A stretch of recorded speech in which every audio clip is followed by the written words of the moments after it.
बहुत ही हमारे लिए आदर के योग्य, जिनको राजस्थान में ही नहीं पूरे देश में जननायक की पदवी दी गई।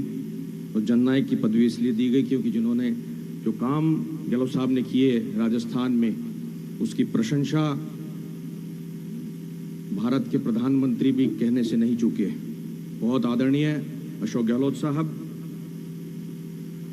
यहाँ हमारे बीच में कांग्रेस पार्टी ने जिनको अपना उम्मीदवार बनाया है, युवा नेता, जुझारू, कर्मठ और हमारे बीच में आने वाले समय में मेहनत के लिए कटिबद्ध आदरणीय वैभव गहलोत जी, हमारे बीच में AICC के ऑब्जर्वर आदरणीय हेम सिंह जी शेखावत, हमारे बीच में बहुत ही प्रखर वक्ता जिनको अभी आपने सुना आदरणीय सैम लोहार जी, जिले के अध्यक्ष आनंद जोशी जी, मोती कोहली जी, यहाँ के विधायक जिनको आपने जिताया, मैं धन्यवाद देना चाहूँगा मंच के माध्यम से। आदरणीय लीलाराम जी गरासिया जो पिंडवाड़ा से हमारे प्रत्याशी रहे, ब्लॉक के अध्यक्ष लाखाराम जी चौधरी, मंच पर इतने साथी हैं, सारे अगर नाम में लेना लूंगा तो मैं समझता हूं कि भाषण का आधा वक्त उसी में निकल जाएगा। मंचासीन सभी मेरे आदरणीय साथियों, बंधुओं, क्योंकि रेवदर जो है ये मेरा परिवार है, मुझे नाम लेने की आवश्यकता ही नहीं है। कोई कार्यकर्ता या नेता का रिश्ता कभी रखा ही नहीं मैंने यहां से, चाहे व्यक्तिगत काम हो, चाहे विकास के काम हो, या छोटे मोटे झगड़े, छोटी मोटी तकलीफें, दुख दर्द, जब भी मौका लगा जिसने फोन किया उसके काम में मैंने पीठ नहीं दिखाई, ये आप सब लोग जानते हैं। हम लोग जब इस क्षेत्र की बात करते हैं, मुझे याद है वो दिन 2008 का पहला वक्त था। गहलोत साहब ने मुझे आपके क्षेत्र में भेजा था और ये कह करके भेजा था कि क्षेत्र के विकास का जिम्मा आप लोगों को दिया जा रहा है, आपको इस पिछड़े क्षेत्र को विकास की नई गति देनी है। और जब विकास की बात हम लोग करते हैं तो अनगिनत ऐसे फैसले इस क्षेत्र में हुए, माननीय मुख्यमंत्री अशोक गहलोत जी ने कोई कसर नहीं छोड़ी।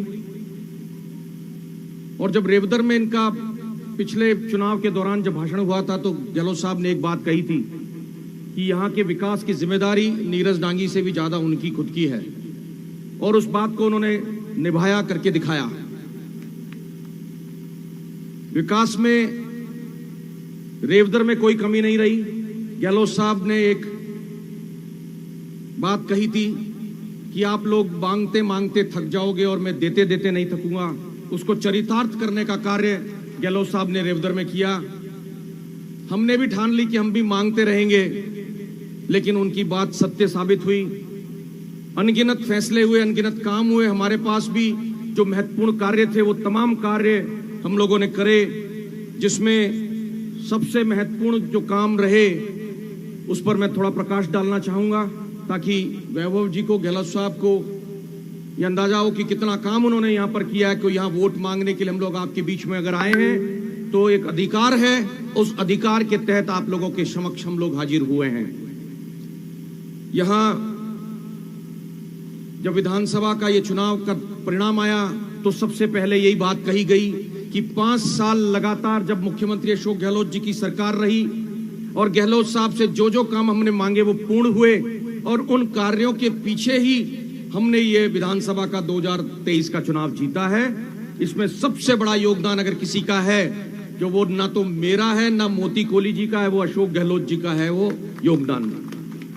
और जो महत्वपूर्ण कार्य हुए उसमें आप लोगों को याद होगा, ये गोमती से झाबुआ का जो नदी निकलती है उसमें हमेशा हर साल 2-3 महीने तक पूरा जनजीवन अस्त व्यस्त हो जाता था।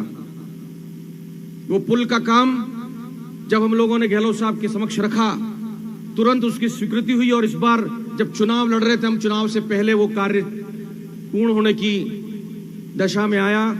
वो जब काम झाबुआ और गोमती नदी का हुआ तो उसकी वजह से उस क्षेत्र का बहुत बड़ा भाग जो है एक तरफा कांग्रेस को उन्होंने वोट डाला। इसी तरीके से बहुत पुराने वक्त से मावल से आवल की सड़क का मामला चल रहा था, जो गिरवर तक का हमने गहलोत साहब से 20 करोड़ रुपए की मांग रखी उस कार्य के लिए। साहब ने 21.5 करोड़ एस्टिमेशन के बाद 21.5 करोड़ रुपए सैंक्शन किए। आज वो सड़क बनकर के तैयार हुई है, वहां पुलिया इतना शानदार बनके तैयार हुआ है। और आज जब आप लोग गुजरात की तरफ जाते हैं तो वही रास्ता आप लोग अख्तियार करते हैं, उसी रास्ते से जाते हैं। बहुत बड़ा लाभ इंडस्ट्री के लोगों को भी मिला, जिन्होंने 20 साल से इस मांग को रख रखा था कि यह मांग अगर पूरी होती है तो एक ट्रक जो वहां से आबू रोड मावल से निकलता है, जो शहर होकर के इधर सेलवाड़ा की तरफ आता है, जो सेलवाड़ा हमारा माइंस एरिया है, उधर आता तो कम से कम 10,000 रुपए एक ट्रक पे एक्स्ट्रा लगता है और कम से कम पूरा एक दिन खराब होता है। ऐसे में बहुत बड़ा संबल प्रदान करने का काम इस क्षेत्र को मुख्यमंत्री अशोक गहलोत जी ने किया। सिर्फ एक बार हमने निवेदन किया, लिखित के अंदर जब जानकारी दी, वो तुरंत कार्य पूर्ण हुआ। इसी तरीके से दांतराई में 220 केवी का जीएसएस, मैं एक बार कहना चाहता हूं कि ये एक सपना हम लोगों का रहा, मुख्यमंत्री जी का और मेरा विशेष रूप से।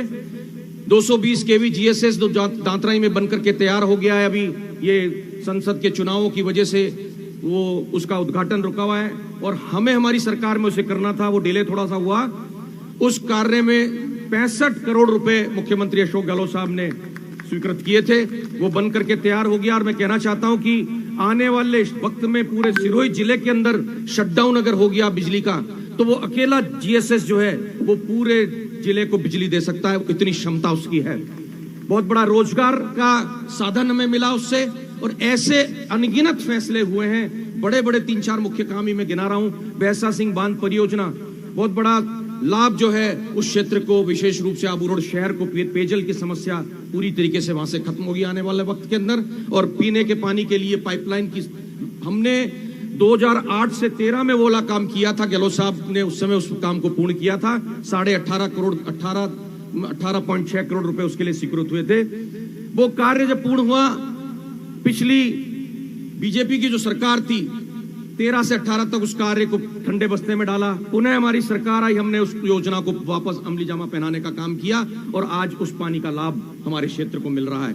ऐसे अनगिनत फैसले हुए, स्कूल क्रमोन्नत हुए, 20 विद्यालय हमारे जो है इंग्लिश माध्यम में परिवर्तित हुए, 40 स्कूल क्रमोन्नत हुए। जितने भी वंचित राजस्व गांव थे जिनमें डामरीकरण नहीं हुआ, उन डामरीकरण का जो है कार्य पूर्ण किया गया। इसी तरीके से आपने देखा होगा कि एक बार मेरी बात चली थी गहलोत साहब से कि हमको एक नया जिला परिवहन कार्यालय जो है आबू रोड में चाहिए। साहब ने कहा कि सिर्फ 3 तुम्हारी विधानसभाएं हैं, इतने छोटे से क्षेत्र के अंदर हम किस तरह से जो है 2 जिला परिवहन कार्यालय दे पाएंगे। मैंने जिद करी, साहब ने कहा कि जिद है तो बताओ फिर कैसे क्या करना है। 60 किलोमीटर आबू रोड से सिरोही ना जाना पड़े सिर्फ एक लाइसेंस बनाने के लिए। ये मंशा थी कि मेरा कार्यकर्ता, मेरा वोटर जो है उसको इतना लंबा चक्कर न लगाना पड़े। RJ 38 परिवहन कार्यालय आपको खोल करके दिया, आज वो चल रहा है सुचारू रूप से। यहाँ वरमाण में ITI भवन बनकर के पूरा पूर्ण हुआ, उसका उद्घाटन मुख्यमंत्री अशोक गहलोत साहब ने हमारी सरकार के वक्त किया। वो कार्य भी हमारी देन था। बटाना के अंदर जो स्कूप वो अस्पताल है, वो PSC से CSC क्रमोन्नत हुआ। वो भवन मैं समझता हूं कि पूरे सिरोही जिले के अंदर बेहतरीन भवन बनकर के तैयार हुआ, वो भी गहलोत साहब की देन है। अनगिनत फैसले हैं, अगर उतनी चर्चा हम करेंगे। हमने एक लिस्ट तैयार की थी, हजारों करोड़ का काम यहां पर हुआ है। 1600 करोड़ का एक पैम्पलेट हमने गहलोत साहब तैयार करवाया था, जिसका विमोचन गहलोत साहब से हमने कराया था। वो काम वो थे जो बड़े बड़े काम थे। हमने हैंडपंप CC रोड को तो उस लिस्ट में ही नहीं रखा। ऐसे काम तो अनगिनत हम लोग जो है करते ही रहे। सड़कों का जाल बिछाने का काम किया, मारोल से मकावल, वास से भटाना। गहलोत साहब मैं कहना चाहूंगा कि यहाँ के क्षेत्र की एक बहुत ही एक जो है खासियत है, ये लोग आपको उस रोड पे लेके जाएंगे जो सबसे खराब रोड है, ताकि उस रोड को हम जो है सुधारें और उसको डामरीकरण कराएं। ऐसी अनगिनत सड़कों पे ये लेकर के गए हैं और उन तमाम सड़कों को हम लोगों ने डामरीकरण से जोड़ करके मुख्य धारा के अंदर, मुख्य सड़क से उसको जोड़ने का काम हमने किया है। ऐसे फैसले इस क्षेत्र में हुए हैं। मैं धन्यवाद देना चाहूंगा दिल की गहराइयों से मुख्यमंत्री अशोक गहलोत साहब को कि भले ही 2 वक्त में हम लोग चुनाव यहां से नहीं जीत पाए, इस बार का चुनाव जीते हैं तो अशोक गहलोत जी की जीत है, वो गहलोत साहब की देन है। वो जब चारों ओर महंगाई का आलम था, वहां पर जो है यहाँ पे महंगाई राहत कैंप खोले गए, अनगिनत फैसले किए गए। इन आपके जो काम थे उन कामों के आधार पर चाहे कर्नाटक की सरकार हो, तेलंगाना की सरकार हो, सरकारें बनी। वो 500 रुपए के सिलेंडर की बात वहां भी कही गई, वो चिरंजीवी योजना की बात वहां भी कही गई, और इसी प्रकार से जो जो फैसले यहाँ पे हुए फैसले वहां लागू करने के लिए कहा गया, वहां पे सरकारें बनी हैं। आप समझ सकते हैं कि कितना काम राजस्थान में हुआ है। भले ही हमने चुनाव नहीं जीता हो, लेकिन हमने दुनिया का, राजस्थान का दिल जीता है। मुख्यमंत्री अशोक गहलोत जी ने वो दिल जीता है। यहाँ अभी संयम जी कह रहे थे कि हवाई अड्डा बना क्या।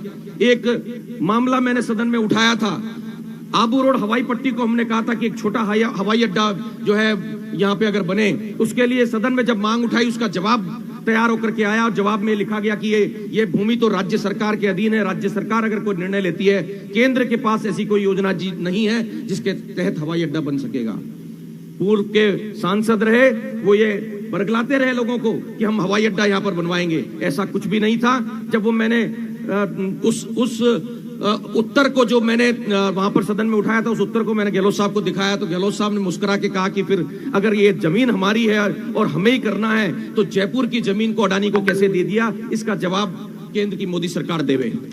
ऐसे फैसले और ऐसी बातें रही हैं। मैं इस वक्त पर एक ही बात कहना चाहूंगा, पलक पावड़े आपने बिछाए हम लोगों के लिए, इस क्षेत्र के अंदर कोई कमी नहीं छोड़ी। चुनाव हारते जीतते रहते हैं, कोई उससे फर्क नहीं पड़ता है। आप लोगों के लिए हमने कोई कसर नहीं छोड़ी। मैंने हमेशा यहाँ क्षेत्र की जनता को कहा कि जयपुर आने की आवश्यकता नहीं है। जयपुर अब जब भी आओ, राज मंदिर पिक्चर हॉल घूमने जाओ, वहां आमेर का किला देखने जाओ, सिर्फ घूमने के लिए आओ। जब भी आपको कोई काम होगा, फोन पे काम होंगे, आपके कामों के लिए आपको जयपुर आने की आवश्यकता मैं समझता हूं कभी नहीं पड़ी होगी। टेलीफोन पे आप लोगों के काम हमेशा हुए हैं। तो वही आशीर्वाद जो है आप दीजिए हमारे बहुत ही युवा नेता जिन्होंने लाठियां खाई उस वक्त जब युवक कांग्रेस के कार्यक्रम हुआ करते थे राजस्थान की सड़कों के ऊपर, जयपुर की सड़कों के ऊपर, वो जनता से जुड़े हुए अधिकारों की मांगों को लेकर के हम लोग जब सड़कों पे निकले, वैभव जी भी युवक कांग्रेस में उस समय लाठियों का शिकार हुए। लाठियां खाई इन्होंने, पीठ पर आज इनके वो घाव के निशान वो बताएंगे नहीं, लेकिन मुझे पता है किस प्रकार की दिक्कतें तकलीफों का इन्होंने सामना किया है। वो 25 साल का वो नौजवान जब जनता के अधिकारों के लिए उस वक्त लड़ सकता है, तो आपकी लड़ाई आज कैसे लड़ेगा, ये आपको सोचने की जरूरत है। कोई नया शख्स नहीं है जो आपके बीच में आए हैं। ये वो व्यक्ति है जो जनता के कामों के लिए हमेशा सड़कों पर अग्रसर रहे। रेवदर और सिरोही जालोर के लिए आपके कामों में कहीं पीछे नहीं हटेंगे, ये आपको हम लोग विश्वास दिलाने के लिए आए जो मनचासी इंसान है। आज गहलोत साहब का बेटा अगर चुनाव लड़ता है, ये हमारे लिए फक्र की बात है कि हमारे क्षेत्र के अंदर ऐसा व्यक्ति उम्मीदवार बनकर के आया है। मैं आप लोगों से यही निवेदन करता हूं कि संसद में जब बात आती है आवाज उठाने की, तो अकेला आवाज उठाना पड़ता है मुझे। एक जोड़ीदार चाहिए, वैभव जैसा जोड़ीदार, एक भाई के रूप में कंधे से कंधा मिलाकर के जब हम लोग दोनों जने आपके क्षेत्र की आवाज को उठाएंगे, मैं विश्वास दिलाता हूं, जब हम लोग सत्ता में थे या नहीं थे, हमने काम कराए हैं। आने वाले वक्त के अंदर अगर वैभव हमारे साथ कंधे से कंधा मिलाकर के सदन में आवाज उठाएगा, तो आपका काम निश्चित रूप से होगा। उनको झुक करके आपके कामों को करना होगा, ये मैं कहना चाहता हूं, ये विश्वास आपको दिलाता हूं। आपने यहां पर जिस प्रकार से सहयोग किया है, वो सहयोग और आशीर्वाद वैभव जी पे आप निशावर कर दो। हम लोग आपको विश्वास दिलाते हैं कि आने वाले वक्त के अंदर, एक साथी ने कल कहा था कि आप पहली बार आए हैं, आपका स्वागत है। आप बार बार बुलाने की व्यवस्था करो। 26 तारीख को जुदा करके इनको भेजो, ये आपके बीच में रहेंगे, बार बार आपके बीच में रहेंगे और आपके साथ रह करके, आपसे पूछ करके आपके हिसाब से काम होंगे यहाँ पर, आपके हिसाब से यहाँ का जो विकास होगा। इन्हीं शब्दों के साथ में पुनः हृदय की गहराइयों से मैं मुख्यमंत्री गहलोत साहब का स्वागत करते हुए धन्यवाद देना चाहता हूं और वैभव जी को विश्वास दिलाता हूं कि आपको यहां से मायूस नहीं होना पड़ेगा। ये जनता जो सामने बैठी है, आपको जीत का सेहरा बना आपके सर पर लगा करके ये लोग भेजेंगे और संसद के अंदर आप इनकी जो है विकास की मांग उठाएंगे, विकास की आवाज बनेंगे। बहुत बहुत धन्यवाद। जय हिंद। बहुत बहुत धन्यवाद भाई नीरज जी सांसद साहब का। मैं अनुरोध करूंगा हेम सिंह जी शेखावत साहब जो हमारे लोकसभा क्षेत्र के प्रभारी हैं, पधारे और अपना उद्बोधन देवे। हेम सिंह जी शेखावत साहब।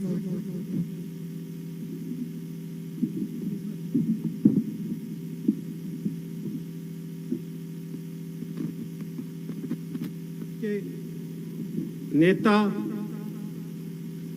मारवाड़ के गांधी और राजस्थान में गरीब को गणेश मानकर सेवा का संकल्प लेकर चलने वाले जननायक यशस्वी पूर्व मुख्यमंत्री आदरणीय अशोक गहलोत जी, विराजमान यहाँ के विधायक मोतीराम कोहली जी, बड़े भाई साहब राज्यसभा सांसद नीरज डांगी जी, संयम लोढ़ा जी पूर्व विधायक, और हम सब के आवाज बनने वाले, हम सबको जालोर सिरोही का विकास का पथ दिखाने वाले ऊर्जावान नेता आदरणीय वैभव गहलोत जी, सम्मानित मंचस्थ सम्मान्य और विराजमान दूर दराज गांव से ढाणी से आए हुए कांग्रेस के आधार स्तंभ, लोकतंत्र की आवाज, सम्मानित मंच।